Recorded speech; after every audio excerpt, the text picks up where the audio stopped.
I had a CGPA of 4.76. I'm a social person. It's not like I'm into books all of the time, but if there was ever a party, I was always there. I actually realized how you can easily succeed at campus. Yeah. And that's what happened with me. Well, this is a place where you come to be inspired because you bring the best of the best in whatever they do, in whatever industry they're in order to show you at least their journey so that you do not have to suffer the same things they suffered, or you simply get the success formula and go straight out for the win. So today we have Martin Philip Di Mali, and he was the best in our class. Yeah, he beat me, he beat everyone in our year. We're here to just see how did he do it. Martin, you're welcome. Thank you very much, Mark. I'm glad to be here. I'm glad to share my story as well. Maybe it could inspire one or two or many people around. I also want to know, how did he do it? So Martin, have you always been an excellent achiever? Okay, so my background starts with my time in Mengo Senior School. Yeah, I did my O-level and A-level from Mengo Senior School. I had my S4 from there and my S6. Yeah, and for the 6 years I was there, I wasn't chopped. Yeah, so I believe I was successful. So I would just go on to the next class. I was part of the basketball team. I believe work without play makes you a dull person. Basketball had a lot to do with this, keeping me fit mentally. Yeah, and I believe everyone should have something they engage in outside academics. Something that can occupy you, something that can help you refresh. Because by the time you read, you get frustrated, mentally depleted, that you need something to refresh you. Yeah, and after Mengo, I actually did a theology course from African Bible University. I was there for 2 years, and that was a pre-experience to what you expect at campus. And from African Bible University, I was also the best person at the time. After that, I joined Mbarara University of Science and Technology. Initially, I was admitted for software engineering, but yeah, I managed to change course to petroleum engineering, and I'm glad I made the choice. I actually realized how you can easily succeed at campus. Yeah, first of all, every semester is a new beginning. It's not that your performance in the previous semester disturbs you. Yes, it's a cumulative kind of system, but once you're done with the semester, it's more like you're putting that aside and you have a fresh beginning. Even if you don't excel so highly in this semester, by the next semester you bag a first class or like a 4.4, it actually pushes your CGPA higher. So you don't have to stay down because you failed this semester. You actually have to just push and try to fight the system. So you just have to keep on pushing every now and then. I kept that at the back of my mind. And also the mentorships, you have to interact with lecturers. By the time I left campus, I knew almost every lecturer. Actually, in my department, I knew every lecturer, and they also knew me at a personal level. It shows you that someone needs to actually know the people around him. They are the reason as to why you succeed. Because if you're in a lecture and every time a lecturer is referring to you, you also have that pressure to actually perform, and you don't disappoint them. You also have to know where you come from. You know that you shouldn't disappoint your family. There are very many people that join campus, and when they reach campus, they just chill. I would say that's what we say. Yeah, but they chill aimlessly. You have to understand the kind of person you are. Do you understand better during the day? Or do you understand better at night? Are you a night person? Are you an owl? Yeah, and if you find out the kind of person you are, it's actually easier to grasp more of these concepts. Yeah, and once you grasp the concepts, the fundamentals, you're bound to succeed. That's like, there is almost no shortcut to success. But in academics, you just have to understand the kind of person you are, and you utilize those hours. If it's time for reading and it's your time that you actually understand, don't get distracted. Just pay attention. Try as much as possible to utilize those few hours you have. Yeah, it actually plays a big role. And indeed, the more you work, the more you see the results. Is it also how you used to be even in high school? Were you always up at these times? Okay, first of all, I used to stay far from school, and it's a day school. So I got used to waking up so early so that I just prepare. But because of my engagement in basketball, I would reach when I'm exhausted. So I would rest up to like 11, and it was just more of an automatic system. At 11 or 12, I'm awake, and I can't go back to sleep. I would say it has disturbed me. It's like having a sleeping condition, but 11 p.m. yeah. Like when you come back home from school, you sleep from 5? No. I would actually reach like by 7:30, 8, and I rest up to like 11 to 12. Yeah. Like automatically just get up and be active. So it was 1 hour of sleep during your high school? Not really 1 hour.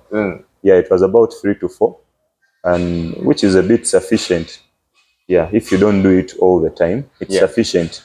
Yeah, and the mere fact that I was playing sports, it kept me mentally fit, and my body got used to that exhaustion, so it wouldn't really play a negative impact on me. Like you find people actually, we had people that would overread, more so towards exams, the last minute readers, and you find that they're actually affected. Yeah, you find someone is by that level of hard work. Yes, because they are pushing it like so quick in a short period of time. But if you do something consistently and your body adapts to it, you don't have to read for 6 hours. You can even just read for an hour a day. You just have to be consistent. Consistency is the key. What you do it better than anyone else. But just be consistent. Do it today, do it tomorrow, do it the entire week, do it 1 month, do it a full semester. You find out that you can actually do it without even thinking about it. It's like part of you. Yeah. So because it's actually what I saw.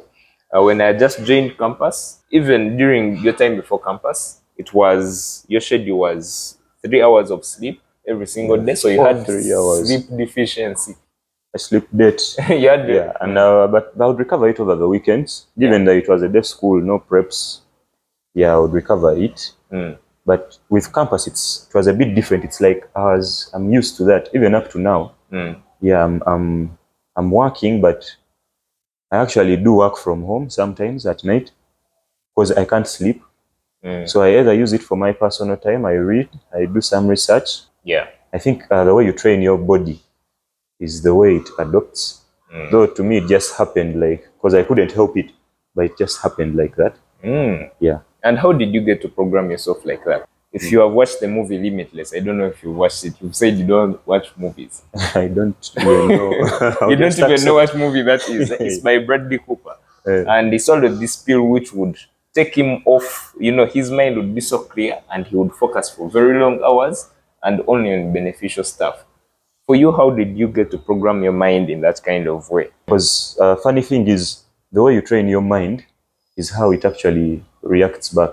Right now, if I am to watch a movie, I won't even take 20 minutes. I will just sleep off. But if you give me a book or you give me a laptop and it's something beneficial to me, like research, or I'm getting to know some new concept, I can't sleep off for like even 6 hours. You can go 6 hours straight. 6 hours straight in one place, like not even moving. Maybe I get moved to just stretch a bit. Yeah. But if you put me there and show me a screen, maybe 30 minutes maximum and I'm out. I'll just sleep. Well, it started with a small inspiration. Someone telling me to just open, because I had some teachers and they would tell me, they actually, if you observe, they keep on telling people this every time. They tell you, for example, if you're doing mathematics, they tell you that don't wait to read an entire syllabus. But what you can do is read a number or do like 5 calculations a day and keep it at that. Yeah. Yeah. First, learn to handle that pressure of just 5 calculations a day, whereby even if you're just from sleep and someone brings something related to that particular concept, you can attempt it. Yeah, it started from that. Like for me, it started as just something like 1 hour a day. Before I knew it, like I was just progressing. And when did it start? That was in secondary. Yeah. Though I wasn't really that serious, I would say. But at least I would sacrifice my 2 hours a day to read sometimes, until it became a habit. Like I also didn't know that, because I didn't know what I was doing. I was just trying to be consistent. But with time, I realized that I'm actually going 4 hours without a break, without getting depleted mentally. Like whatever I get to read in that particular time frame, I retain it. So before I knew it, like the time I joined campus is a really nice experience. And I won't say, because people that are around me know I actually I'm a social person. It's not like I'm into books all of the time, though it seems like that, because every time you see me free, I'm in a book. But if there was ever a party, a birthday party, you're going out, I was always there. You just have to be you. Actually, don't listen to, I would say, all the advice, but try and listen to what someone says and see if you fit in. And if the shoe fits, you should take it. Yeah, so that is it. Just try and be consistent. That's how you get there. You can just start with 30 minutes a day at campus. If you're in high school, the better. You have more years to build up that skill. Yeah, because when you look at people in, I'll give you an example. In office, people work for 8 hours straight. Yeah. Though the motivation is money, I believe. Yeah, but to some people, it's not just about money. People are there to build generational wealth, and they have some certain employees that are actually working to better their skills. Like, the whole point of their involvement in a workplace is not money, but it's to become better people in what they're doing and go to a different level. Yeah. So you should also borrow that. If someone can sit in office for 8 hours, and that's where you're going, yeah, you need to be at that level where you can concentrate. That I'm in office, I'm having a break of 30 minutes a day. Yeah. So what do I have to utilize the rest of the time. Yeah, so that you avoid maybe working overtime. So it all starts from campus, how you read. The whole point of us going through campus, yes, is to actually show the employer that I am consistent with what I do, and for maybe the next 5 years I'm with you, expect me to be at the best of my game. I have been to campus for 4 years. I have not failed to show up any given day. I have made it, and here I am. I'm in front of you. I want to have an impact on your company. So that's the whole point of us going to campus. What was your CGPA? 4.72. How do you get 4.72 at campus? Moreover, doing petroleum engineering. So the answer is actually a bit straightforward. It starts with consistency. Yeah. Wow. Yeah, and also on top of that, have a discussion group. Limit your discussion group, and don't just form a discussion group of only brilliant people that you identify in your circle or in your class. No, mix in everyone, get involved, help everyone. Because at the end of it all, it's a joint journey. You're not going to make it just the few of you. Everyone has their luck. So you will take out someone because they don't bring anything to the discussion group at the moment, but you're forgetting that in the end, maybe after campus, they will actually help you. Yeah, so keep your options open. Involve everyone. If you're brilliant people, form different discussion groups. Spread the knowledge. Don't just keep it in one circle. It's not a common thing that anyone can pass on information, but passing it on to people and they actually understand also helps you as a person. So in a way, it also happened to me. I reached a point where I would know that for this particular course unit, I actually know the entire course unit, the entire syllabus before even halfway the semester. Yeah, so it actually played a role. Because you are teaching people. Yes. Meaning reading played a role, but also you discussing for other people played a bigger role. Even a bigger role than reading. Yeah. Yet you read for 6 hours a day. Yeah. There are some points where I would also need help. I would actually go to some of my colleagues and they help me out with some concepts. Why? And all that comes up to a discussion, because sometimes you can't read everything on your own and you understand it. Yeah. It's very hard, maybe if you're a genius. But if you can't, look for someone that knows it. There is always that person that knows what you don't know. And then that's the time you also need their help. Yeah. Though during the normal kind of discussions, you're actually needing these people's help. People that you're discussing for, it's helping you, but you don't know it. It's something that you realize later that actually a discussion helps. Yeah, so the discussions really helped a lot.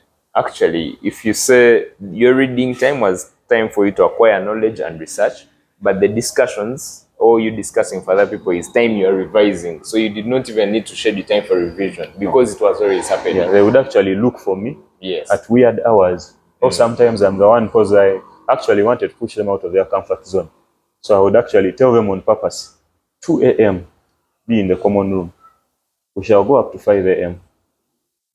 and they would come while they are complaining, what? But yeah, it played out and it helped all of us succeed.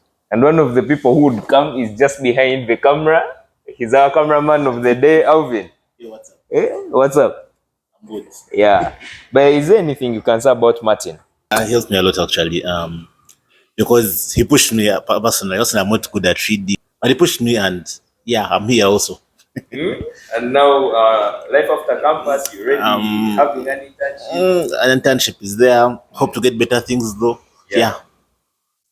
So it has been a great journey. Yes, it's been a great journey. So the man did not do it alone. No, he didn't.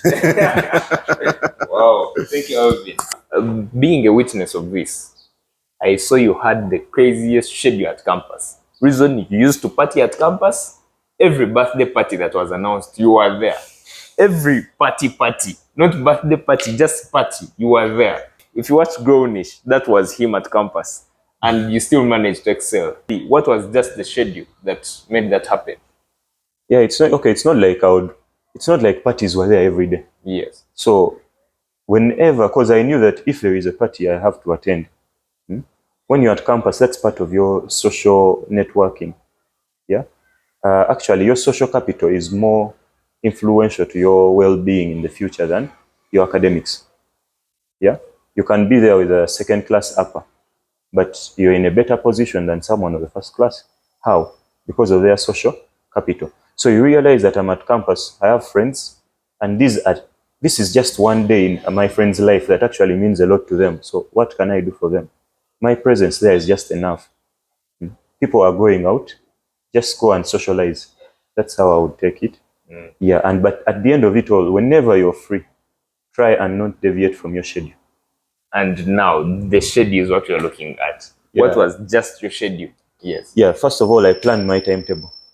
So I had time for my lectures. Then I had like an hour to 2 of playing basketball, which would help me stay fit and active. Then I had about 6 to 7 hours a day of reading. Wow. How did you achieve 6 hours 3 of to reading? 4. I mean, we all have 24 hours. You just have to divide your time sufficiently. So the time you spend jazzing with your friends counts. Once you lose an hour, if you're to lose an hour every day, it actually sums up something big at the end of the year. Yeah, but yeah, I would step out of lectures at 5 and straight up I would walk to my room and I rest. If that day is not for resting and it's for playing, I would go to the court from like 5:10 up to like 7. Yeah. Then I come back, I eat, and I'm in bed. By like 9, I'm up. I read all the way almost up to like 4 a.m. And from around 4:10 all the way to 7, I would actually take a what? More like a nap. I would rest. Yeah, 7, 8, because MUST has a favorable schedule that lectures start at 9 and are staying in halls. Attend lectures from 9 a.m. to 5 p.m. From around 5, a few minutes past 5, all the way to like 9. It's just my time. Maybe I play basketball or I rest. 5 p.m. to 9. Yes. It's either basketball or I rest. Then from 9 to 4 a.m., serious reading. Then from 4 a.m. all the way to 8 maximum, yeah, resting. So that was my schedule. That's how I managed to do it. And the days you used to play basketball, were they clearly indicated on the timetable? Yeah, I had my days in mind actually. No, they may not have been on the timetable, but that was Monday, because I would always give myself, if I play 2 days, I rest a day. So I would play Monday, Tuesday, rest Wednesday. So that was it. Play 2 days, rest a day. Meaning on the day of rest, even if they call you, in what kind of way you would not play? Sometimes it's hard to resist, I would, but yeah, once in a while you break the rule. Yeah, you break your own rule. You're not a robot. You're not a robot. Yeah, basketball is interesting. Any sport is interesting. Yeah, so sometimes I would break that rule. Yeah, but most times I would actually stay away from the court and the sound of that ball, because whenever I would hear it bounce, you would want to go down. Yeah, it's more like my addiction. Meaning that's the only way you would not burn out. Play hard, work hard. Yeah. The sport kept everything in check. Yeah. And I think the last part is, how did you get into that mental shift? Is there any turning point you can say, when I reached this point in my life, I said, you had reached rock bottom and you said, no, I have to pull the game up? To me, it was more like seeing more of the successful people in our country, and you realize that they actually succeed academically. Yeah, you find people have masters, and to get there, you don't just get there; you have to succeed. So I realized that if I am to be someone in this country or in this world, I actually need to succeed academically. So that was my turning point.